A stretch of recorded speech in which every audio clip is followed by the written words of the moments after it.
Okay, bye-bye. Good night na talaga. Paalam na. Alis na kayo. Sabi ko matulog na kayo, di ba? Ba't di pa kayo natutulog? Akala mo ba natutuwa ako dyan sa mga pagpupuyat nyo? Ha? Hindi. Akala nyo lang. Dapat matulog na kayo dahil may mga gagawin pa kayo bukas, di ba? Sabi mo sa mama mo, lilinisin mo na yung kwarto mo bukas. Gigising ka ng maaga. Paano ka gigising ng maaga kung nagpupuyat ka ngayon? Bakit ka pa nanonood? Pwede mo namang patayin na yung TikTok, di ba? Ha? Wala kayong gagawin? Eh, ano sinabi mo sa akin kahapon? So nagsisinungaling ka. Ganyan ka naman eh. Uy, huwag mo kainin yan, Sir Siya. Yan para sa'yo. Ganyan ka naman eh. Pinapaasa mo ako. Lagi mong sasabihin, bukas, maglilinis na ako ng kwarto. Pero pagdating ng bukas, anong oras ka nagigising? Tanghali na. Tapos, sasabihin mo, masakit yung ulo mo kasi puyat ka kagabi. Anong dahilan yan?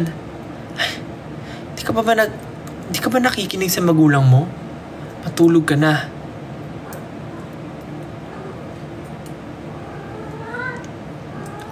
Oh, tapos, ano sabihin mo? Tinatamad ka na magtrabaho. Bakit ka tatamarin? Kasi puro ka TikTok. Puro ka procrastination. Napapagod na ako. Kaya dapat nga, yung ganitong oras, dapat nilalaan mo na lang sa pahinga. Natutulog ka na. Pero bakit puyat ka pa rin? Puyat ka ng puyat. Pinapanood ka lang naman na mukhang K-pop. Nag-e-enjoy ka ba dyan sa pinapanood mo? Mukha naman siyang tanga. Matulog ka na.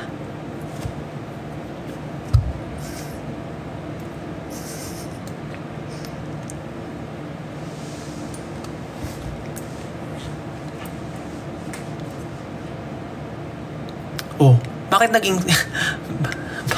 bakit naging 6,000 pa kayo dito?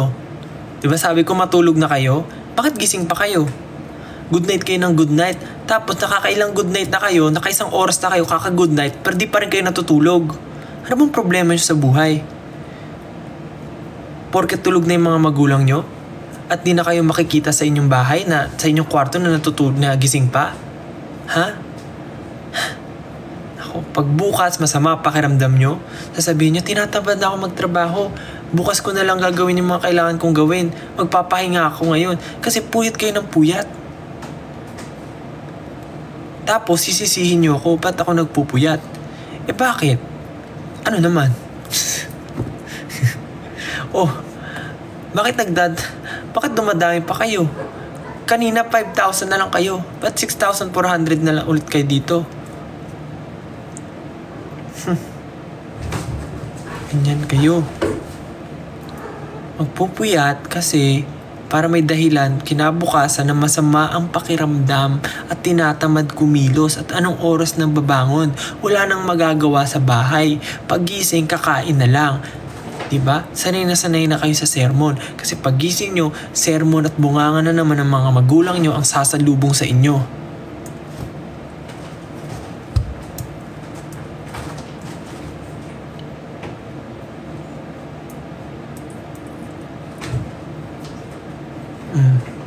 Tawa-tawa kayo dyan. Anong nakakatawa?